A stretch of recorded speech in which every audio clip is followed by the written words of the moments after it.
Hello everyone, welcome you all to this new video. So till now I had done only 3 videos in this playlist of module 1 of the subject digital system design using Verilog. So, and first of all, I would like to say so sorry that I was not regularly uploading the videos because I was having some uh, issues in the college because I have my own curriculum. That is, I'm currently in 7th sem. I needed to be covering all those things, all the academics, projects, and other stuffs related to my 7th sem. So I was busy in that. Now I'm a bit free because I have completed all the academics and this is in this period I'm a bit free for a month now, so that's why I thought to do the videos for third sem students, especially because they are demanding in the comment section that you need to be uploading the videos for EPC as well as DSDV. So EPC videos are already uploaded. Some of the videos of module 1 and 2 are already uploaded, so go and see that.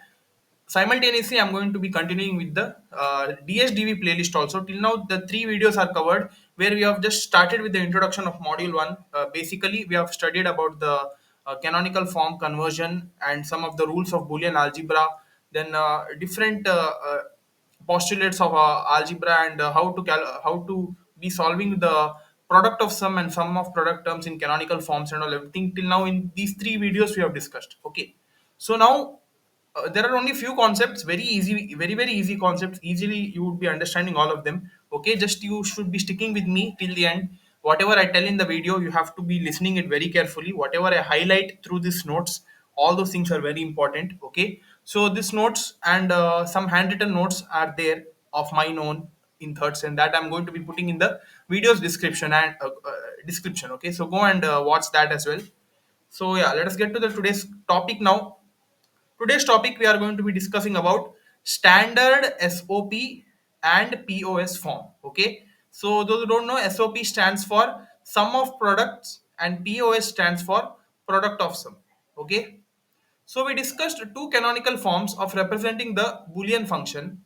Similarly, there are two standard forms of representing the Boolean outputs. These are simplified versions of two canonical forms. That is, one is standard SOP form and another one is standard POS form. Okay, so these are the two, standard SOP and standard POS. So we will discuss about logic gates in later chapters. So the discussion about logic gates and all with respect to these standard SOP and POS form in Boolean expressions, those things we are going to be seeing in upcoming modules. So the main advantage of these standard forms is that the number of inputs applied to the logic gates can be minimized. Okay, so this is the very useful and very main advantage. Okay, what it does is it would be reducing the complexity of the circuit, or the logic gates which are used in a particular equation would be reduced. Okay, so that's why we are using the standard SOP and POS forms, because they would be giving you one Boolean expression using the some of the Boolean postulates and Boolean algebra which we have discussed in the previous videos, that is distributive law, associative law, commutative law. With respect to Boolean algebra we have discussed, right? So you applying that, also the canonical form conversions whatever we have discussed, you could be applying that and reducing the equation in such a way that the equation would be of less terms. So when the terms are less, it's obvious that the logic gates used to represent those terms would be also less. Okay, so that's why that is the main advantage to use these standard SOP and POS forms. Sometimes there will be reduction of total number of logic gates required. Okay, just now I've told you, right? Yeah. So the first kind is standard sum of product form. Okay, what do you mean by this? Let us see now. Standard SOP form means standard sum of product form. In this form, each product term need not contain all the literals. Okay, so the literal, in the sense, in a particular set of term, if it is a 3 variable term or 2 variable term, literals means all the terms. For example, if you are having a function with 3 variables a, b and c, but in the standard SOP form term they would be giving you only any two of the variables. Okay, so those 2 variables are which are missing in that term, those are called as literals. Okay, yeah.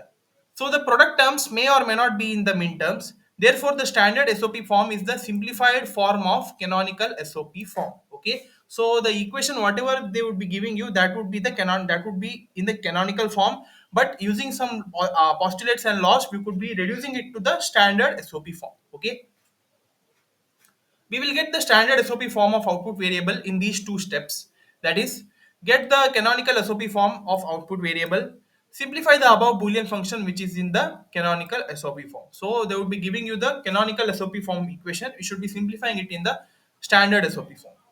So follow the same procedure for other output variables also. If there are more number of output variable, sometimes it may not be possible to simplify the canonical SOP form. In that case, both canonical and standard SOP forms remains the same. Okay, there will be some set of equations where you cannot be applying the Boolean postulates and all. So that in that case, you should be keeping the term as it is, and that would be your standard SOP form as well. Okay, yeah. So we have one small example which they have given in these notes. Let us discuss that and let us see how the equation gets reduced. Okay, so here is that example to represent this canonical SOP form. So convert the following Boolean expression into the standard SOP form. Okay. So this is that given expression here. The function, the Boolean function, they have given it as f is equal to p dash qr plus pq dash r plus pqr dash plus pqr. Okay. So this is a function of which has the variables p, q, and r, and this is in the canonical form which I mentioned in the standard sum of products. Okay, because you see these are all are the product terms, right? They are getting multiplied, and these all four product terms are getting added up, so that's why it is sum of products. So the given Boolean function is in the canonical SOP form. Now we have to simplify this into Boolean function in order to get the standard SOP form. So we should be using some of the Boolean postulates now. So here for step one, what they have mentioned, you see here, use the Boolean postulate x plus x is equal to x. Okay, so this we have discussed in one of the video. So this Boolean postulate we are using here, that means the logical OR operation with any Boolean variable n times will be equal to the same variable. N times means n number of times. So here they have mentioned two times x plus x. So with itself it is getting added. So that's why it would be equal to the same variable. Okay. So that is in this case it is x plus x is equal to x. So here we'll use that later. So we can write the last term PQR two more times. That is, you see here what they have done is, first they have written the first four terms as it is. Okay, then they have added pqr two times separately. Okay, why they have done it, I'll tell you in the later step. Okay, so like this they have done, written it, understood, right? Now next you see the step 2 now. Use distributive law for first and fourth terms, second and fifth terms, third and sixth terms. Okay, so if you use the distributive law, you see here first term and fourth term. So this is the first term, this is the fourth term. Here if you see here, qr is common in both the terms, right? So that you take it outside, and the left out terms you write it, that is p dash plus p. Okay, so this is the distributive law we are using. Similarly for second and fifth term, which is common, PR is common, right? You observe PR. So right, PR you take it outside, then the left out terms are Q dash plus Q. Okay, and in the third and sixth term, which is common, PQ is common, R dash plus R. Okay, like this you group it out and write it here like this. Now see the step 3. Use Boolean postulate x plus x dash is equal to 1. Okay, a term added up with its complement would be equal to 1. This also we have seen in one of the rule of Boolean postulate that we are going to apply here. So here what it would be, p dash plus p would be equal to 1, q dash plus q would be equal to 1, r dash plus r would be equal to 1. So that's why qr into 1, pr into 1 plus pq into 1. Okay, so final step is use Boolean postulate x into 1 is equal to x. Okay, so that they have used it here, that is qr into 1, that would be the same term itself. Okay, pr into 1 would be pr, pq into 1 would be pq. So just they have rearranged the terms and written it as pq plus qr plus pr. So now this is the simplified Boolean function. Therefore, the standard SOP form corresponding to the given canonical SOP form is given as f is equal to pq plus qr plus pr. Okay. So here this was the given term with these many terms which is mentioned here in the canonical form. So we have represented this in the standard form by reducing the number of terms, and with respect to this, now the terms are reduced, also the number of logic gates to represent this equation also would be reduced, and the circuit complexity also would be reduced. Okay, so this is meant by standard SOP form. Similar to this, we are having one more, that is standard POS form, that is product of sum. So let us see this now quickly. The standard POS form means the standard product of sum form. In this form, each sum term need not contain all the literals, so that some terms may or may not be the max terms. Okay, so here in the product of sum form, we should be using the to represent the terms, we are using max terms. In case of SOP, that is min terms. Okay, therefore the standard POS form is the simplified form of the canonical POS form. So we will get the standard POS form in the output variable in two steps. First is get the canonical POS form of output variable, simplify the boolean function with which is in its canonical POS form, same as the previous one. So we'll see one example here. They have given convert the following boolean function into the standard product of sum form. This is the equation given here. Now it is given in terms of product of sum. Okay, so these four are the sum terms which are mentioned here. Okay, these four are the sum terms and they are getting multiplied. Okay, so there you could see a dot, right? So all those terms are getting multiplied, so that's why it is called as product of sum. So the given term is f is equal to p plus q plus r into p plus q plus r dash into p plus q dash plus r into p dash plus q plus r. Okay, so step 1, use the boolean postulate x into x is equal to x. Okay, that means that logical and operation with any boolean variable n times will be equal to the same variable. Okay, so this also would be same for logical or operation as well, which you have seen previously. Also for and operation it would be the same. Okay, how many times the variable n times you take, if you do the logical and function, the it would be the same variable itself.